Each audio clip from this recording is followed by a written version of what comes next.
11월 19일 금요일, 나를 깨워준 7분 플러스 아침을 여는 기도로 시작합니다. 살아계신 하나님 아버지, 오늘 이 아침에도 우리가 눈을 뜨고 새로운 하루를 시작했습니다. 이 아침에 어느 곳에서든 아버지 하나님께 나온 우리를 돌보아 주시고 주님의 말씀을 주시옵소서. 오늘도 우리를 향하신 하나님의 음성을 듣게 하시고 그 말씀 앞에 결단하고 순종하며 살아가길 원합니다. 코로나의 우려가 아직도 많이 남아있는 가운데 공부하고 있는 하나님의 자녀들을 붙들어 주옵소서. 작년부터 이어지는 어려운 환경 속에서 공부해야 하는 아이들을 불쌍히 여겨주시고 힘들고 어려운 상황 속에서도 집중할 수 있는 능력을 더하여 주시옵소서.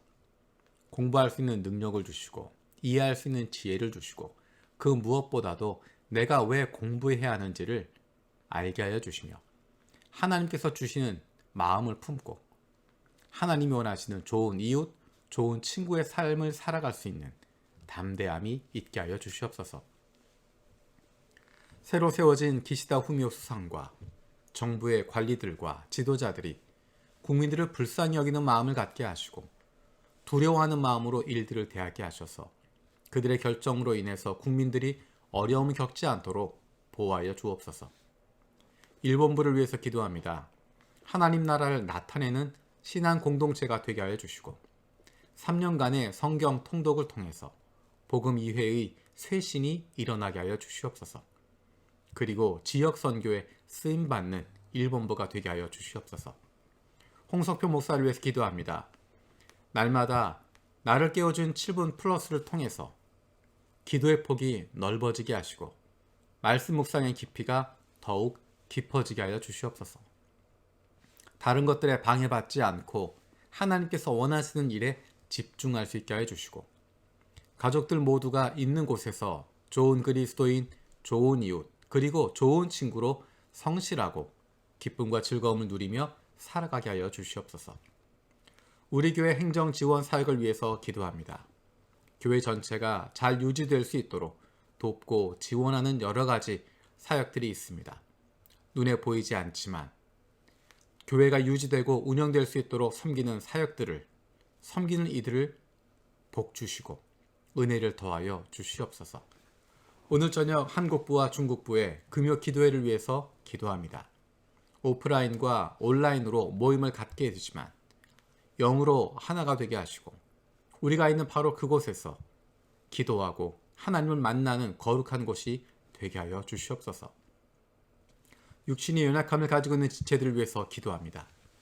우리의 부모님들이, 형제자매가, 자녀들이 아픔 가운데 신음하고 있고 병중에 있는 이들을 위하여 간절히 기도하는 지체들이 있습니다.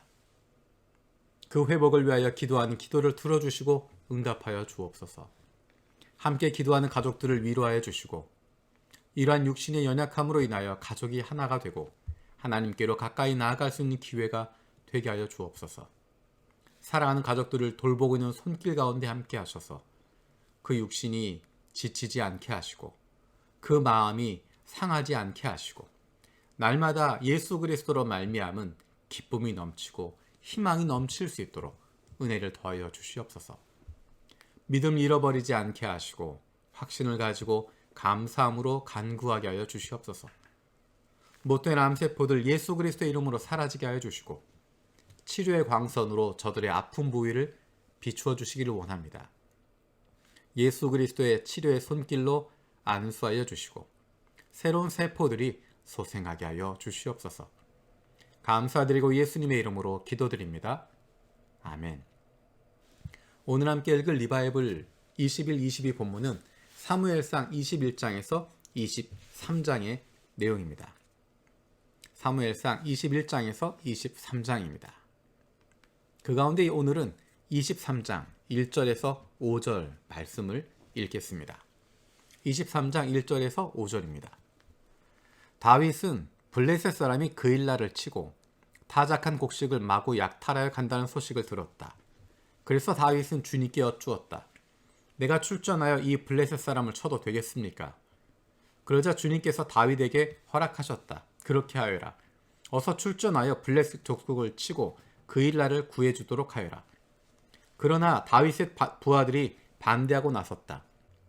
우리는 여기 유다에서도 이미 가슴을 졸이며 살고 있는데 우리가 그일라로 출전하여 블레셋 병력과 마주친다면 얼마나 더 위험하겠습니까?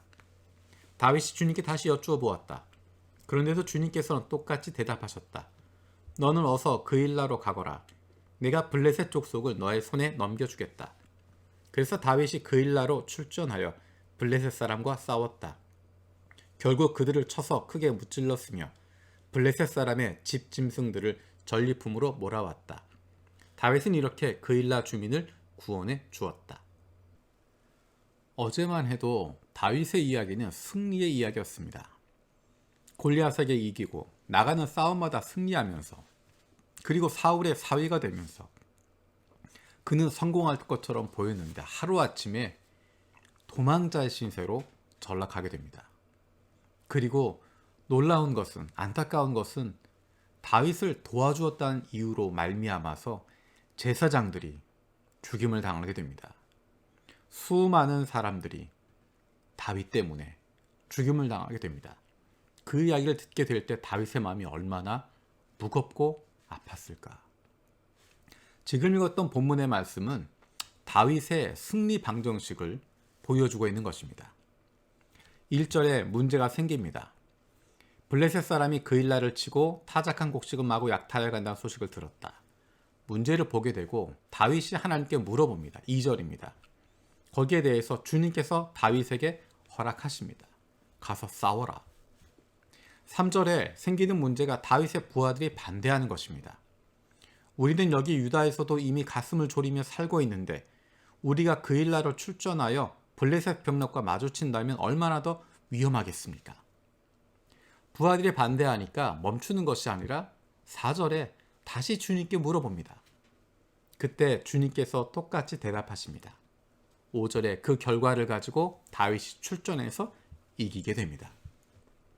이것이 다윗의 승리 방정식을 보여줍니다. 하나님의 뜻을 가장 중요하게 생각하고 있습니다. 그런데 중요한 것은 다윗이 하나님의 뜻을 중요하게 생각하고 하나님이 주신 말씀 그것대로 간다라고 하지만 부하들의 뜻을 무시하지도 않습니다. 3절에서 다윗의 부하들이 분명하게 반대를 합니다. 다윗이 생각하기에도 그 반대가 일리가 있다라고 생각하는 것입니다. 그래서 그것을 가지고 다시 하나님께 여쭙고 있습니다. 하나님, 이러한 부분도 있습니다. 그리고 4절에서 다시 확신을 받은 이후에 다윗은 그것을 부하들과 공유하게 됩니다. 여기서 보는 것은 다윗의 승리 방정식 혹은 다윗의 리더십이 독단이 아니라는 것입니다. 내 마음대로 결정하는 것이 아니다라는 것입니다. 또 한 가지는 우유부단한 것도 아니라는 것입니다. 독단도 아니고 우유부단도 아니고 우선순위가 있는 결정입니다. 하나님의 뜻을 나 혼자만 알고 있는 것이 아니라 하나님께서 다른 사람들을 통해서도 말씀하신다라고 하는 것을 인정하고 있습니다. 하지만 그것에 대한 확인 과정과 우선순위를 분명하게 세울 줄 아는 사람이었습니다. 하나님께 기도하고 하나님이 답을 주시면 그것을 다른 사람들과 함께 나눕니다. 거기에 문제가 있고 반대가 있고 새로운 제안이 있을 때 그것을 가지고 하나님께 다시 여쭈어 봅니다. 좌우로 흔들리는 것이 아니라 하나님의 뜻이 무엇인지를 찾는 것입니다. 그런 과정을 통해서 결정하게 되고 마침내 5절에 있는 것처럼 출전해서 하나님이 주시는 승리로 이기게 됩니다. 그런데 재미있는 것은 그 뒤의 이야기입니다. 승리했다로 끝나지 않습니다. 승리했습니다. 그일라 그 가운데 들어가 있습니다. 그런데 거기서 일어나는 것은 그일라 주민을 구해준 일 때문에 생기는 문제가 생깁니다. 다윗 일행을 쫓고 있었던 사울이 군대를 소집해서 그곳으로 보내게 되는 것입니다. 다윗과 그의 부하들을 붙잡기 위해서 포위하는 것입니다. 그리고 그일라 주민들이 다윗과 다윗의 부하들을 사울에게 넘겨줄 것이라는 주님의 대답을 듣고 다윗은 600명쯤 되는 부하를 거느리고 그일라에서 떠나서 떠돌아다니게 됩니다. 그일라를 구해주었다고 그것 때문에 다윗이 그의 부하들이 무언가 유익을 얻지 않았습니다. 여전히 그들은 떠돌이였고 여전히 그들은 기댈 곳이 없는 사람들입니다. 하지만 다윗은 다시 한번 배웁니다. 눈앞의 결과에 연연하지 않는다는 것입니다.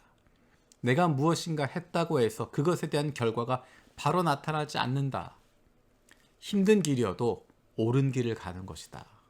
힘들어도 옳은 길을 가는 것이고 힘들어도 하나님이 원하시는 길로 간다라는 것입니다. 사람들의 반응이 어떠해도 그 일날 사람들을 구해주었는데 그들이 다윗과 다윗의 부하들을 사울에게 넘겨줄 것이라는 말을 들었을 때 다윗의 마음이 얼마나 답답했을까. 하지만 다윗은 이러한 과정을 통해서 사람들을 의지하는 것이 아니라 하나님을 의지하는 훈련을 받게 됩니다. 다윗의 부하들이 아니라 하나님을 더 신뢰하는 훈련을 받게 됩니다. 눈에 보이는 사람들이 아니라 하나님 그 뜻에 맞추는 것이 얼마나 중요한 것인지를 배우게 됩니다. 시간이 흘러가면서 점점 더 커지는 일들, 점점 더 중요한 일들, 점점 더 많은 것들을 하나님께서 다윗에게 맡겨주십니다. 그리고 그를 위해서 다윗이 준비되어지게 됩니다. 앞으로 사무엘 상에서 계속 나오는 내용들이 바로 그런 내용입니다. 하나님께서 다윗을 준비시켜 가시고 그의 그릇을 점점 커지도록 하셔서 지금은 600명쯤 되는 다윗의 부하들이지만 이제 점점 커져서 유다 지파를 그리고 온 이스라엘을 품을 수 있는 하나님의 사람으로 만들어 주십니다. 그 과정에는 다윗의 우선순위가 있었습니다.